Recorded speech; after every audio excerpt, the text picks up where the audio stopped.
Steps for buying a house in the Netherlands.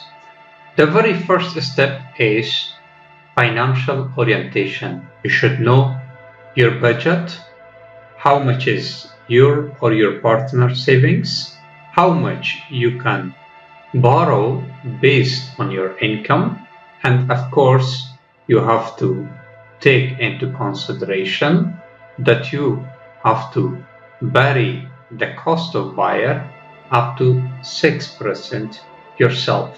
Here we have an example. Suppose you are a single person and you have a savings of 50,000 euros. Based on your income, loan to income, you can borrow 300,000 euros. You have to pay up to 6% cost of buyers. 50,000 plus 300,000 is 350,000 minus cost of buyer.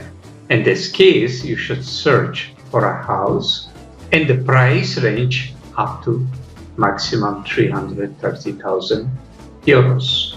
In this example, we just assume that you have no loan or debt and you have only savings. You might ask yourself, how should I know how much can I maximum borrow in the orientation stage? Many banks and mortgage brokers have online tools where you can easily calculate how much you can borrow based on your income and financial situation. You can also make an appointment with a financial advisor.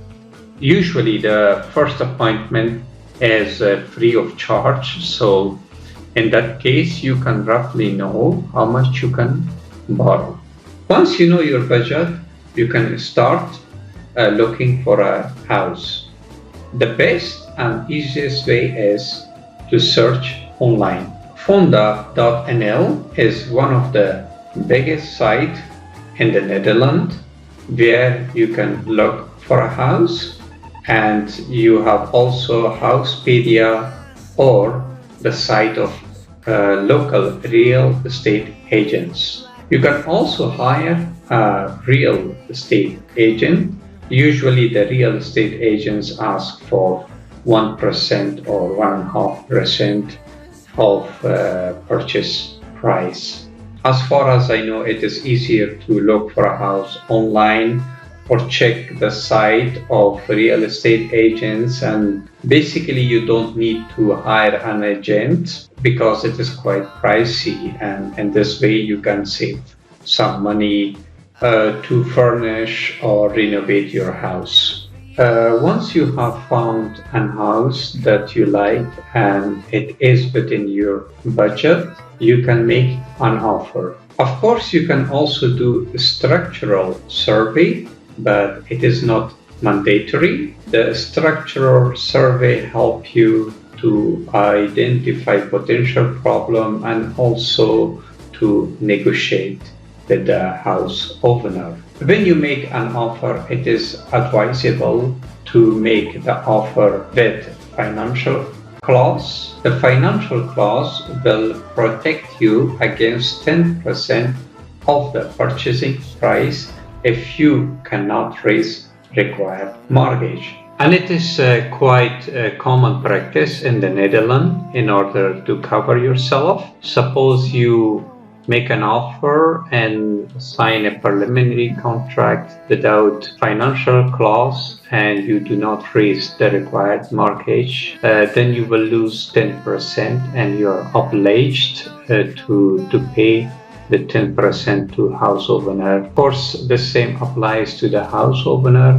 If you make an offer and he accepts and later he changes his mind and he has to pay you 10%. A very small clause in a contract will save you a lot of money, and it is advisable. When both parties agree on the price, date of delivery and other conditions, they sign preliminary purchase contract. After signing the contract, you have to manage to transfer 10% of purchase price. And if you do not have this amount, you can ask for a bank guarantee. Of course, when you ask for a bank guarantee, you have to pay fee for their service. When you sign the preliminary purchase contract, you have 3 days cooling off period. This means you can change your mind within these 3 days without incurring a penalty. And what is the penalty? 10% of purchase price. The next step is valuation or appraisal of the house that you would like to buy. There is two types of valuation: desktop valuation and valuation on location. In order to know which valuation should be done, you have to consult your financial advisor. In case you borrow more money for renovation, in that case, valuation should be done before the renovation and also after the renovation. When you sign the contract, you do the valuation, and at the same time you contact your financial advisor to apply for mortgage. It will take few weeks before your application is approved. When you signed and it is approved by the lender, the next step is to hire a notary. You can find a good notary from internet. If you doubt about the quality of a notary, you have to read the review. You can consult your financial advisor because they have more experience, or your friends or family members who have bought a house before. And the final step is to make an appointment with notary and the seller. Before you go to the notary, you have to visit the house because the house should be on the same state as it was when you agreed with the seller. When you visited the house, you go to the notary office to sign transfer and mortgage contract. The notary will register the property on your name in Dutch land registry, and you also receive the key from the seller.